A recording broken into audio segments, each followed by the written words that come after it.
आज का हमारा टॉपिक है बायोगैस के बारे में। और ये टॉपिक आपका इस चैप्टर का सबसे लास्ट टॉपिक होने वाला है, बायोगैस।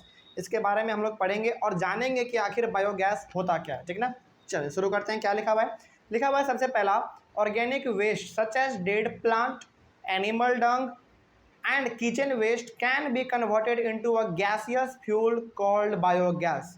मतलब ये हो गया, सबसे पहली बात तो यहाँ पे ये ऑर्गेनिक वेस्ट क्या होता है। देखिए, ऑर्गेनिक वेस्ट का मतलब ये हो गया कि ऐसा कचरा जो कि सड़ सकता है, गल सकता है, पूरी तरीके से वो खराब होके, यानी कि पूरी तरीके से वो गल सड़ के एक खाद का रूप ले सकता है ना। उसी को हम लोग कहते हैं ऑर्गेनिक वेस्ट।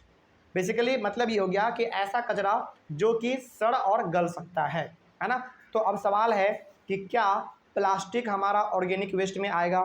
नहीं आएगा। क्यों नहीं आएगा? क्योंकि प्लास्टिक जल्दी सड़ता गलता नहीं है, उसको सड़ने और गलने में लगभग हज़ारों साल लग जाते हैं। ठीक ना। तो ऑर्गेनिक वेस्ट में हमारा कौन कौन आएंगे जो कि सड़ और गल सकता है? सबसे पहली बात हमारा आ गया डेड प्लांट, यानी कि कोई पेड़ मर गया है, यदि उसको हम लोग ऐसे छोड़ देते हैं इन्वायरमेंट में, तो वो कुछ समय के बाद जो है ना, यानी कि कुछ महीनों बाद या फिर कुछ सालों बाद वो पूरी तरीके से सड़ और गल जाता है। ठीक ना। उसके बाद एनिमल डंग हो गया, यानी कि गाय का जो हम लोग कह सकते हैं गोबर हो गया हमारा, गाय का गोबर भी हमारा सड़ गल सकता है। उसके बाद किचन वेस्ट, किचन वेस्ट के एग्जांपल में हमारा आ गया जैसे फॉर एग्जांपल आलू का छिलका हो गया, फिर से प्याज का छिलका हो गया, फिर से हमारा खीरा का छिलका हो गया, कद्दू का छिलका हो गया। ये कुछ ऐसे किचन के वेस्ट होते हैं जो कि हमारे सड़ और गल सकते हैं। ठीक ना। और इन सभी को, जो हमारा डेड प्लांट हो गया, एनिमल डंग हो गया, किचन वेस्ट हो गया, इन सभी को हम लोग कन्वर्ट कर सकते हैं एक गैसियस फ्यूल में, यानी कि एक गैस में कन्वर्ट कर सकते हैं जिसका नाम है बायोगैस। और उस गैस को हम लोग एक फ्यूल के तौर पे इस्तेमाल कर सकते हैं, यानी कि उसको जलाने के लिए, उससे खाना बनाने के लिए, लाइट करने के लिए हम लोग इस्तेमाल कर सकते हैं। तो बेसिकली हम लोग बायोगैस किसको कहेंगे? बायोगैस हम लोग उसको कहेंगे जो कि ऑर्गेनिक वेस्ट को सड़ा गलाकर कन्वर्ट किया जाता है एक फ्यूल के रूप में, एक गैस के रूप में, उसी को हम लोग कहेंगे बायोगैस। ठीक है ना। चलिए आगे बढ़ते हैं फिर कि organic waste is decomposed by bacteria in biogas digesters to produce gas. अब देखिए ध्यान से, ये जो हमारा ऑर्गेनिक वेस्ट यहाँ पे जो भी हम लोगों ने डिस्कस किया, जैसे डेड प्लांट हो गया, एनिमल डंग हो गया, किचन वेस्ट हो गया, इन सभी को डिकम्पोज किया जाता है, यानी कि सड़ाया जाता है, गलाया जाता है। किनके द्वारा? बैक्टीरिया के द्वारा, है ना। और बैक्टीरिया क्या है भाई? हमारा बैक्टीरिया एक बहुत ही छोटा माइक्रो ऑर्गेनिज्म है जिसको कि हम लोग खुले आंखों से नहीं देख सकते हैं, है ना। तो इन सभी चीज़ों पे कौन एक्ट करता है, यानी कि कौन हमला करता है? हमला करता है बैक्टीरिया, और हमला करके उसको पूरी तरीके से सड़ा गला देता है। लेकिन ये सड़ाने गलाने का काम चलता कहाँ पर है? ये चलता है हमारा बायोगैस डाइजेस्टर में। किसमें चलता है? बायोगैस डाइजेस्टर में। अब ये बायोगैस डाइजेस्टर है क्या भाई? इसके बारे में हम लोग को डायग्राम देखना पड़ेगा। चलिए, तो ये रहा आपके सामने डायग्राम। देखिए ये वाला, ये जो आपको टैंक जैसा दिख रहा है ना, ये टैंक है आपका बेसिकली बायोगैस डाइजेस्टर, यानी कि इसी के अंदर आपका पूरी तरीके से ऑर्गेनिक वेस्ट का सड़ना और गलना होता है। और जब इसी के अंदर हो रहा है तो गैस भी इसी के अंदर से निकलेगा, है ना। तो इसीलिए इसका नाम दिया गया है गैस टैंक। ठीक है। चलिए आगे बढ़ते हैं फिर। तो आई होप आपको समझ में आ गया होगा। उसके बाद आगे बढ़ते हैं। देखिए उसके बाद लिखा हुआ है biogas is a mixture of methane and carbon dioxide.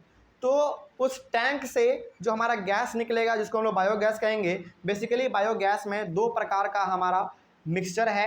वो कौन कौन सा मिक्सचर है? पहला है आपका मीथेन और कार्बन डाइऑक्साइड, यानी कि मीथेन और कार्बन डाइऑक्साइड का उसमें आपको मिक्सचर मिलेगा, यानी कि मीथेन और कार्बन डाइऑक्साइड ये दोनों बेसिकली हमारा गैस ही है। इन दोनों का भी आपको मात्रा बायोगैस में देखने को मिल सकता है। ठीक ना। आगे, biogas is an excellent fuel for cooking and lightning, यानी कि बायोगैस जो कि हमारा गैस प्रोड्यूस होगा उस टैंक से, बायोगैस डाइजेस्टर जिसको हम लोग कहते हैं, उससे जो हमारा बायोगैस निकलेगा उसको हम लोग इस्तेमाल कर लेते हैं कुकिंग और लाइटनिंग के लिए। ठीक है ना। यानी कि खाना बनाने के लिए और घरों में रोशनी करने के लिए हम लोग इस्तेमाल कर लेते हैं उसका। ठीक है। Also biogas produce huge amount of organic manure each year. अब देखिए, जैसा कि आपने डेड प्लांट डाला उस टैंक में, है ना, और उसी टैंक में आपने एनिमल वेस्ट भी डाल दिया, फिर से आपने किचन वेस्ट डाल दिया, उन सारे चीज़ों को जब हम लोगों ने सड़ा गला दिया तो हमारा क्या बना? गैस बन गया। लेकिन गैस तो बना, लेकिन वो सारा कुछ जो हम लोगों ने वहाँ पे डाला था ऑर्गेनिक वेस्ट, वो तो वहीं का वहीं रह गया ना। तो वो इतना ज़्यादा सड़ जाता है, गल जाता है, कि वो बिल्कुल एक ऑर्गेनिक मैन्योर बन जाता है, यानी कि वो एक ऐसा खाद बन जाता है जिसमें कि किसी भी प्रकार का केमिकल या फिर फर्टिलाइज़र इस्तेमाल नहीं होता है। यानी कि उसका इस्तेमाल यदि हम लोग अपने खेतों में करते हैं तो बिल्कुल हमारा जो उपज होगा, जो हमारा फसल होगा, वो बहुत ही अच्छा होगा, उपजाऊ होगा और हेल्दी होगा, है ना। उसमें किसी प्रकार का केमिकल या फिर दवा ये सब नहीं होगा, ठीक है ना।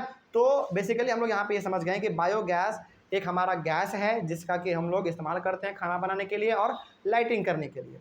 और उसके बाद जो हमारा ऑर्गेनिक वेस्ट उसमें बच जाता है उस टैंक में, उसका इस्तेमाल हम लोग मैन्योर के तौर पे करते हैं, यानी कि एक खाद के रूप में हम लोग उसका कर लेते हैं, ठीक ना। चलिए, तो ये आपने यहाँ पे समझ लिया। आगे बढ़ते हैं, इसका एडवांटेज क्या है, यानी कि इसका खासियत क्या है बायोगैस का। सबसे पहला, it is low in cost, यानी कि बड़ा सस्ता होता है, ये बड़ा ही सस्ता होता है। इसमें किसी प्रकार का आपको अलग से कोई चीज़ नहीं चाहिए होता है, बस थोड़ा बहुत टंकी उनकी पाइप वाइप चाहिए होता है ना, जो कि आपने डायग्राम में भी देखा। उसमें केवल पैसा लगता है, बाकी सब चीज़ तो आपके घर का ही होता है, तो बड़ा ही सस्ता होता है ये। उसके बाद it is easy to operate, इसको संभालना भी बड़ा आसान है, ऑपरेट करना यानी कि इसको यूज़ करना बड़ा आसान है। It makes use of bio waste, यानी कि जो आपका वेस्ट है घर का, जिसको कि आप बाहर बाद में फेंक देने वाले थे, उसका वेस्ट, उस वेस्ट का इस्तेमाल करके हम लोगों ने बायोगैस बना दिया, जिसका कि हम लोग अपने घरों में इस्तेमाल करेंगे। यानी कि ये एक ऐसा फ्यूल हो गया, ये एक ऐसा ईंधन हो गया जो कि वेस्ट प्रोडक्ट से बनाया गया, यानी कि ऐसे चीज़ों से बनाया गया जो कि फालतू था, जिसको हम लोग बाद में फेंक देते, लेकिन फेंकने के बजाय हमने उसको इस्तेमाल कर लिया और उससे हम लोगों ने एक अच्छा चीज़ बना लिया, ठीक ना। तो ये इसका एडवांटेज हो गया, है ना। आगे उसके बाद डिसएडवांटेज क्या है बायोगैस का, यानी कि इसका एक बुराई क्या है इसका। हालांकि एक सबसे बड़ा बुराई ये है कि it causes green house effect, मतलब कि ये बहुत ज़्यादा कार्बन डाइऑक्साइड को क्रिएट करता है, यानी कि इसमें कार्बन डाइऑक्साइड का मात्रा बहुत ज़्यादा मिला हुआ होता है। जैसे कि आपने यहाँ पे देखा कि biogas is a mixture of methane and carbon dioxide, यानी कि मीथेन और कार्बन डाइऑक्साइड का दोनों का मात्रा इसमें मिला रहता है, जिसकी वजह से ये ग्रीन हाउस इफेक्ट प्रोड्यूस करता है। बेसिकली ग्रीन हाउस इफेक्ट का मतलब ये हो गया कि ये कार्बन डाइऑक्साइड ज़्यादा प्रोड्यूस करता है, और कार्बन डाइऑक्साइड ज़्यादा प्रोड्यूस होने की वजह से इन्वायरमेंट में टेम्परेचर ज़्यादा बढ़ता है, यानी कि गर्मी ज़्यादा लगता है, ठीक है ना। ये इसका सबसे बड़ा ड्रॉबैक था। आई होप आपको ये चीज़ समझ में आ गया होगा, और इसी के साथ हमारा ये चैप्टर भी दी एंड होता है। आई होप आपको पूरी तरीके से ये चैप्टर में कहीं पर भी यदि कोई डाउट रहा होगा तो आप बेझिझक कमेंट कर सकते हैं, आपके कमेंट का जवाब दिया जाएगा। और कहीं पर भी यदि किसी भी प्रकार का क्वेश्चन हो तो क्वेश्चन भी आप कमेंट कर सकते हैं, ठीक है ना। चलिए, तो मिलते हैं फिर हम लोग अपने अगले वाले क्लास में एक नए चैप्टर के साथ, एक नई शुरुआत के साथ। तब तक के लिए thank you very much and have a nice day.